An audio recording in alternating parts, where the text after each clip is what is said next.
speaker today is Daniel J. Marino. He is a healthcare management professional with expertise in operational improvement, hospital physician strategy, and IT implementation. He has direct experience in medical group administration and health program management.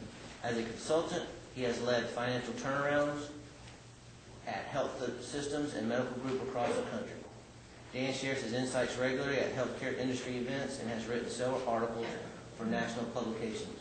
He received his MBA and MHA from Xavier University in Cincinnati. Dan is President and CEO of Health Directions, LLC, a healthcare strategy and operations consulting firm based in Chicago. Ladies and gentlemen, please welcome Dan Marino. Thank you. Well, thank you very much. Really happy to be here today. This is, I think, an interesting topic for all of us, especially in light of some of the things that are occurring with the changing of healthcare and the reimbursement and everything else. And I know it's quite a struggle for a lot of groups, particularly radiology, hospital-based radiology groups, to really figure out how to maneuver within the high-deductible health plan environment. Before we get started, just a couple of questions. How many of you in the audience belong to a hospital-based radiology group? Oh, quite a few. Okay, real good. How many of you are really beginning to see a lot of high-deductible health plans, those type of vehicles within your markets? Okay, good, good. Okay, so part of what we want to begin to do today then is really talk about this whole concept around consumer-driven healthcare, which is really the basis for the high-deductible health plans. So we'll spend some time talking about how to maneuver within that environment, why it's actually occurred, understanding some of the other tools and some of the other things that we're seeing within the environment, HSAs, HRAs, FSAs, those type of things. We'll then spend some time talking about some collection strategies.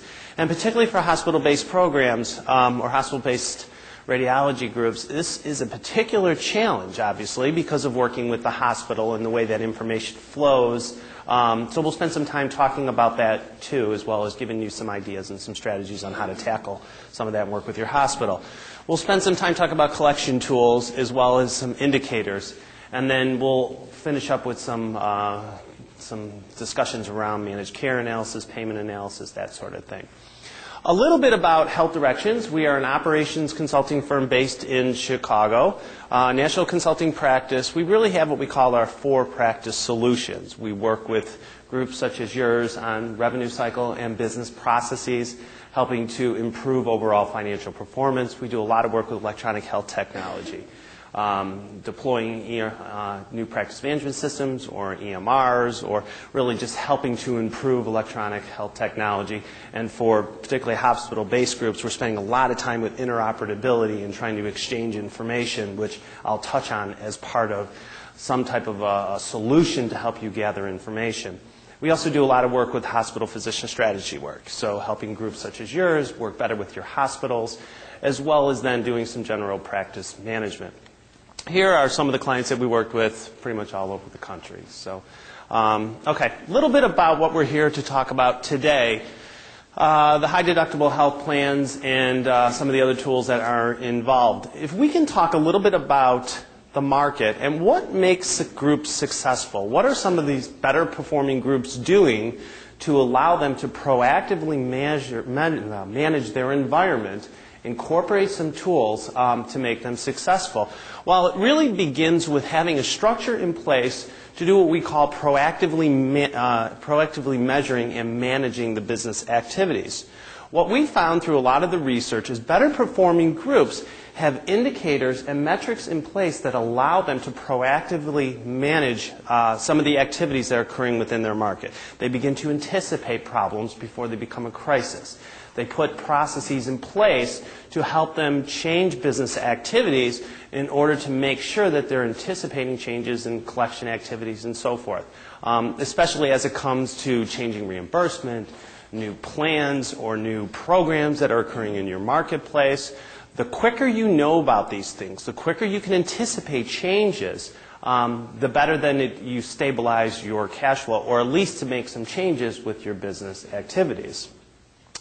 Contract management evaluation is really a big part of that, right? You have to know your reimbursement stream. You have to know, the information that you're getting from the payers, from the hospitals, from the patients, incorporating that into your business strategy. So contract evaluation and understanding your reimbursement stream is really important, especially as it relates to a lot of these high deductible plans and so on and so forth.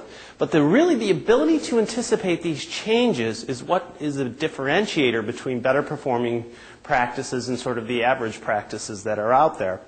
A lot of these administrators incorporate what we call these business metrics and really tap into dashboard reporting, which I have some examples of in the presentation, as a means of helping them understand what's occurring with their business.